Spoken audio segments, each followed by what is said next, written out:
Hello, true believers. Time to do one of these cultural discussion vlogs. I know I haven't done one of these in a while, and you have to excuse me. Just been busy, as you can see, with several things, and several things I talk about publicly, and several things I don't talk about publicly. But there is one discussion that I wanted to cultural vlog that I wanted to talk about. I find these cultural vlogs, I'm sure a lot of people do find them interesting, and I enjoy doing them. You see, what happened was, today is, what day is it? Today, Tuesday. Okay, this happened last weekend, last Saturday.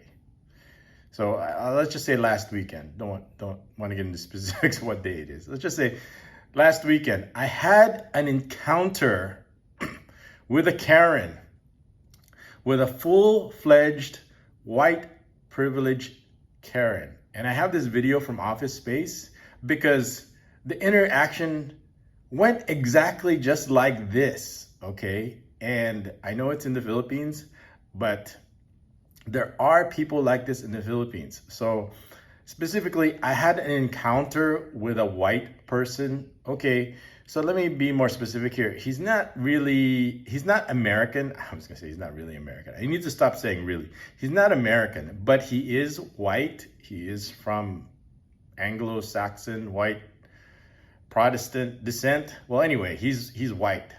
And the encounter, and I have this clip from Office Space, because the encounter went exactly just like this. I know it's been a while since I made some Office Space reference, because everything in Office Space is true. And eventually you'll run into these people. And I ran into this person, like I said, last weekend, which is, and what's interesting, or what's funny is this Karen, the term wasn't invented when this video was made. And what's even funny is that this person actually looks like the white person I had this interaction with. So let me vlog about it. And then, but before I do that, I wanted to reference how exactly it went. So here's the video, and then I'll go into the interaction in detail. I know it's been several days. I wanted to do this right away, but one thing led to another. So I said, you know what, this morning I'm gonna do this video. So I swear to God, this actually happened to me with a white person, this interaction. And I hope he's watching this video. But anyway, let's get to, so this is exactly how it went. So let's refresh our memory. So here we go. Hello, Peter. What's happening? We have sort of a problem here. Yeah, you apparently didn't put one of the new cover sheets on your TPS reports. Oh, yeah. I'm sorry about that. I forgot. Yeah. You see, we're putting the cover sheets on all TPS reports now before they go out. Did you see the memo about this? Yeah. Yeah, I have the memo right here. I just forgot. But it's not... Oops. Sorry. The heck? Bad case. Why does it say Pepper Jam when Shoot. Oops. Sorry, my bad. Let me go back. I forgot. Yeah. Sorry. You see, we're putting the cover sheets on all TPS reports now before they go out. Did you see the memo about this? Yeah. Yeah, I have the memo right here. I just forgot. But... And here's the ironic part about it. I mean, you get the idea here. You could watch the clip by yourself on your own, and let me get to the actual encounter. He has the same condescending, patronizing look also. And I know people are gonna say, oh, that was only that you being racist again, saying, well, all white people look the same. But if you put these two people actually side by side together, like Brain Dead and the Toothless Hick are like twins, this person and the person that I had interaction with, they look the same also. And people are gonna call me racist, saying that all white people look the same. No, they don't. They just look very similar. They just look like exact twins, especially when they're acting the same. So let me get to this interaction, okay? So, same thing. So apparently this white person, this Karen, So let's just call it what it is. Let's call a spade a spade. This Karen comes up to me and asks me to do something. Okay. And so far, so good. The only problem is that it isn't something that I didn't want to do. Okay. Because apparently he already asked somebody to ask me to do the same thing. So somebody else, so instead of him asking me to do something, he asked somebody else to ask me to do something. Okay, so when that person asked me to do something and I didn't want to do it, I usually, this is my proper response, is like, no problem, no problem. It's on my list. Okay, it's usually what I do. It's like, it's on my list, no problem. I got it under control, got it on the list. It's on the list. It's as good as done. Now, what's on the list, it's as good as done, but when it gets done, it's kind of floating. It's kind of relative. It's there. Can it move up the list? Yes. Could it stay on the list? Yes. It's on the list. So when my response is on the list, that's pretty much my standard format when people ask me to do something. It's on the list. So okay, no problem, no problem. Yeah, obviously it's on the list that I didn't do it right away. So the next day, so I didn't do it. Next day I get the interaction. It's like, oh, I'm telling you to do something, and my standard response is, okay, no problem, sure. It's on the list. I'm your non-confrontational person. There's no point to get into a confrontation. Just like driving with cars, it's a lose-lose proposition. You get into a confrontation you try to demand your right away, and you're still gonna lose. You're still gonna get an accident. People are gonna get hurt because what? The principle, you're right. Sometimes your principles are not as important as staying safe or not getting into danger or getting hurt.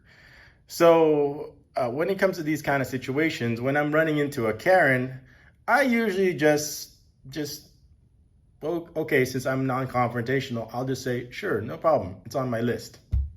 Okay, so he goes on to say, okay, sure, no problem. He goes, and this gets better. So he's asking me to do something. Obviously, I'm one of those people that if I want to do it, you don't need to ask me to do it. I'll do it without you telling me or asking me to do it. Now, if you have to ask me to do something, and especially when I tell you it's on the list, then that means I have no interest or no motive or no impulse to do whatever it is that you're asking me to, because I have a pretty big list. I always talk about how big my list is. So apparently, I said, okay, sure, no problem. I'll get to it. It's on my list. And he goes, okay, that's great. So, but the first is like, did you get the memo? Yeah, I got the memo. And we need you to do this. And then I go, okay, no problem. Sure, I got it. And I said, okay. And he says, yeah, I'm going to need you to, here's the next part, he says, is that I'm going to need you to do that today. Like, get it done today. After he told me to do something that he didn't want to do. And I said, yeah, sure, no problem. It's on the list. His next response is, yeah, I'm going to need you to come in on Saturday. I'm going to need you to get that done today. Well, I said, sure, no problem. Okay, it's on the list. That is my standard response. And then it gets even better. Okay, after he says that I'm gonna need that to get done today. So he's telling me to do something, and then after that, he tells me I need to get done today. After I said, no, sure, no problem. It's on the list. And then it gets even better. You figured, okay, he's telling me number one, he's telling me to do something I didn't want to do after he sent me a memo. And number two, he's telling me to get it done today. I'm expecting it to get it done today. And I said, oh, no problem. And then number three, this is the part that he says that gets me. is he says that, oh, and I have your word on it. And I'm like, my word on it, I just told him it's no problem, but it doesn't mean that it's that my word or I promised. I never said the word I promised. I just said, no problem, it's on the list. It's completely different, but when it comes to the world of Karens and people, white people with their privilege, it's all the same to them. So we got a white person over here who's obviously a Karen. It's telling me something that I didn't want to do, telling me to get it done today, and that I have my word on it. Okay, after I told him no problem, sure, it's on the list. So that's my interaction. Now, when it comes to white people here in the Philippines, I don't want to say they have a superiority complex, but they have money, and of course, they're here in the Philippines. They've got maids, they've got drivers, that's one of the reasons why they're here. They've got, well, we won't get into the other part, but they're used to telling white people, telling brown people what to do. So of course, it just kind of automatically or naturally spills over into other people. And what complicates the situation is this: I don't work for this guy. This guy doesn't pay my bills. He doesn't pay my internet. He doesn't pay my electricity. He doesn't pay for my food. He doesn't pay for anything. There is nothing that he does that gives me any benefit whatsoever other than the fact that he is white. Now, white people, of course, they have this complex, this white privilege, and I'm not making this up. I'm not making it to be racist or anything. It's just a natural force. Of course, they don't see this because you're white. You're not supposed to. That's the balance. Is you're going to be an ignorant infidel, like not all white people. I mean, I can count in one hand that not all white people are ignorant infidels, but they fall into this. Now, see, I didn't make this up. I didn't ask for this encounter, but here it is. I'm interacting with a white Karen that's telling me what to do as if I work for him, like this person. Now, it would have been different if he came in with like, oh, here's a breakfast burrito, here's a breakfast sandwich. Oh, by the way, can I ask you, like, while I'm eating this burrito? Oh, sure, yeah, I'll done, consider it done. This breakfast burrito is good. And see, he didn't do any of that. And so let me explain some cultural things and some human nature things that all white people should understand.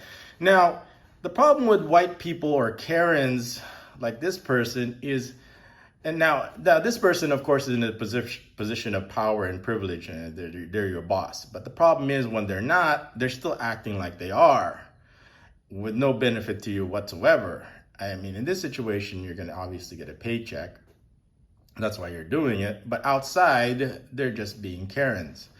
So let me just explain some human natural, cultural facts. If you want somebody to get, it's very simple.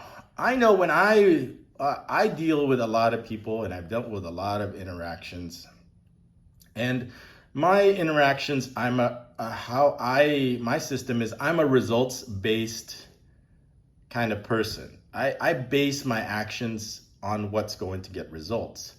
Now, this person over here, he's not going to get results because he's not doing it the proper way. I guess you can make the argument is like, okay, a person wants a paycheck. That's why they're going to do what you tell them to do. But outside of that situation where I'm not getting a paycheck, it's like you have no leverage over me. So he can say, okay, I'm going to take away the paycheck and take away your rent. But this person's not giving me a paycheck and not paying my rent. So you have to look at it that way. If you want somebody to do something that they don't want to do, you have to do something you don't want to do. You see the balance there? So for example, if I want somebody or a girl or anybody to do something that they don't want to do, for example, spend time with me, I have to do something that I may not particularly not want to do, or maybe I'll convince myself that's something that I want to do. I have to do something that they want before they will do something that I want. It doesn't automatically mean that they'll do something that I want after I do what they want, but eventually, if you do enough things that they want and they get used to it, and maybe what you did that they wanted wasn't the right thing to do or the right action to get them to do what you want, then then you just keep doing several different things that they want to eventually get them to do what you want. So let me simplify it. So before you ask somebody to do something that they don't want to do, you have to do something that they want first before they do something that you want. You can't just go up to a person and tell them to do something that they don't want to do without any reason to do it whatsoever. Not just because you just asked them, not because you're white. Now, if it was something that I wanted to do, it's something that I had no problem with that doing, then obviously I'll do it. But if you send a memo and I still didn't do it, then obviously before you go into the conversation, before you get into the interaction, you know that this person doesn't want to do it, or else they would have done it. And then now you have to assess the situation. Okay, well, what is it that I need to do to get this person to do something I asked them to do, right? Here in the Philippines, it's very simple. It just comes down to resources, just money. Okay, you could straight out just offer a person money or offer them some kind of other benefit. But this person, this Karen, what a lot of white people's big problem is, I don't need to do any of those things. I don't need to feed you. I don't need to pay your rent. I just need to be white. I just need to be Karen. And that's enough right for me to tell you to do something that you don't want to do. Now, that's fine. And a lot of Karens survive like that and they get through life with no problem. That's how they live. If they couldn't, they could change. That's the privilege of white privilege. You can be like the biggest asshole in the world, and you just happen to be white. You're gonna live this entitled. You're gonna be sheltered. You don't have to do anything. You don't have to act like a decent human being because you're white.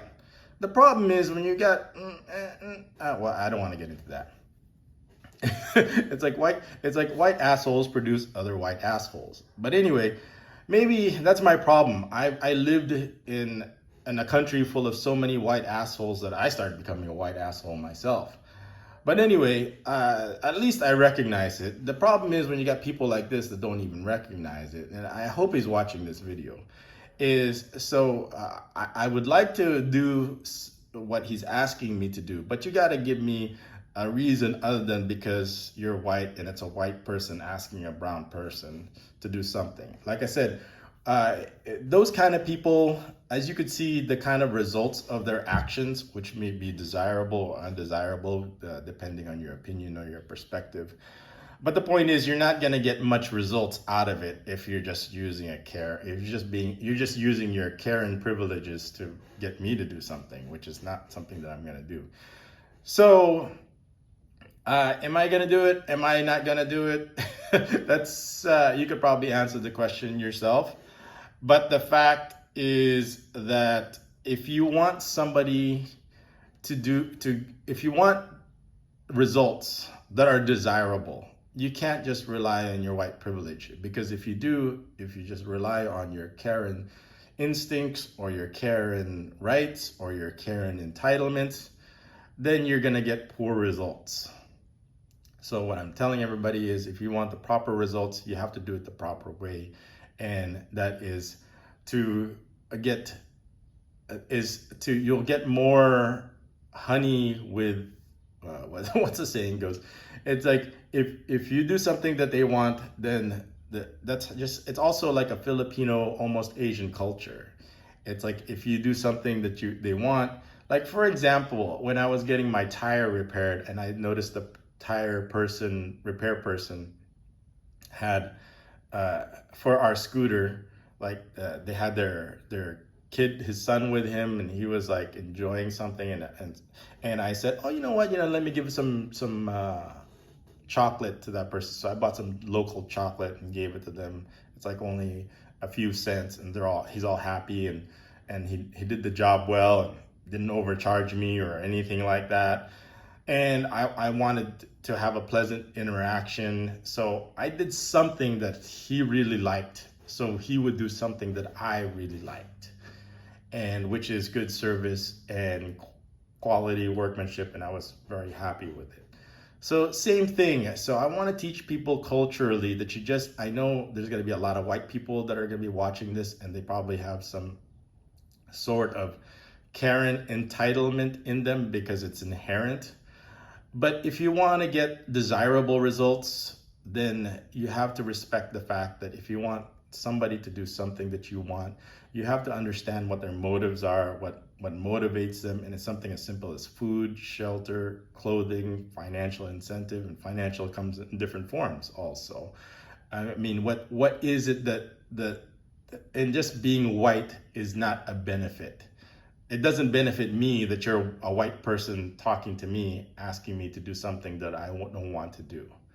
So for all the Karens out there, hope you realize that what you are and that you do something about it. Anyway, that's my interaction. So like I said, asked me to do something, told them it's on the list, and told me I need to get it done today, and I got my word on it. And I'm not sure what's gonna be the result of that. So asking me to do something and then giving me an ultimatum on top of it.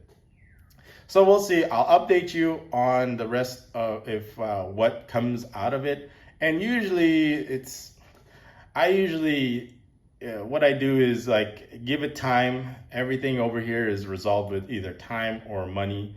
And 2 weeks, probably they'll move on and they'll forget whatever it is that I asked them to do, or they asked me to do. Anyway, hope you guys enjoyed that cultural video. I had an interaction with a Karen over here. So I'll see you guys in the next vlog. This is Bebos Only. Thanks for watching. Ex favilla nos resurgemos. From the ashes we rise, in Latin. Thanks for watching. See you guys in the next vlog. Peace.